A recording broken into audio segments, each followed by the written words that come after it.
افغانستان او پاکستان ترمنځ غټ جنجالونه وضعیت لا خرابېدو پر لور روان ده. دا چې څنګه ویډیو را سره تر اخره پورې وګورئ. ګرانو کتونکو او مینوالو السلام علیکم. د افغانستان د بهرنیو چارو وزارت د پاکستان د استخباراتي ادارې له لوري په اسلام آباد کې د افغان سفیر پر احضارولو اعتراض کړی دی.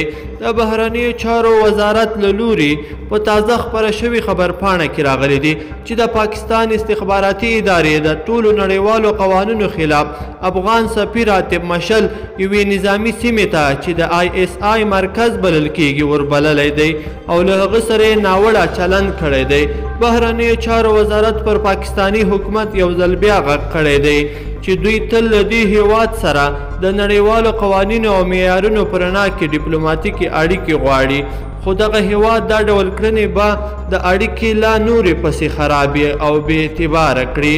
بهرنیو چارو وزارت دا نه ده په ډاګه کړې چې د افغان سفیر سره په دې هیواد کې څه ډول ناوړه چلند شوی دی او ولې ISI مرکز ته وربلل شوی دی، خو د پاکستانی حکومت دغه ډول عمل یې په کلکو ټکو غندلی دی او دا یې یو غیر قانوني کړنه بللې ده. پرون په کابل کې د پاکستان سفارت اعلان کړی و چې افغانانو ته یې د ویزې ورکولو ځنډولي دي، چې له همدې خبر څو ساعته لا تېر نه و چې پاکستان په اسلام آباد کې افغان سفیر هم احضار کړی و او د وروستۍ امنیتي ستونزو په اړه یې ترې سپیناوی غوښتی دی. پاکستانی سفارت هغه مهال په خپره کړې اعلامیه کې ویلي دي چې د کونسلګرۍ تړلو لامل یې امنیتي ګواښونه دي چې له همدې کبله یې کونسلګري تړلې ده.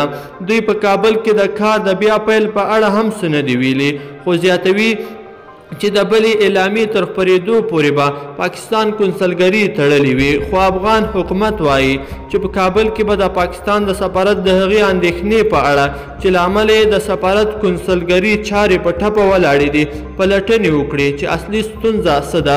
پاکستان په تېره میاشت کې هم د یوې پرېکړې له مخې افغانانو ته د ویزې ورکړه محدوده کړې وه. دوی ویلي وو چې له دې وروسته یوازې سپین ږیرو ښځو، ناروغانو او سوداګرو ته ویزې ورکوي، خو د ډیری خلکو له لوري له سخت غبرګون سره مخ شوي وو.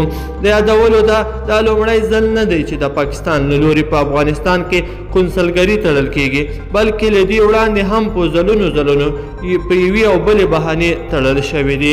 ګرانو مینوالو په دې هیله چې ویډیو مو خوښه شوې وي، کومه ویډیو خوښه شوې وي در سره لایک کړئ او نورو دوستانو سره هم شیر کړئ. مننه.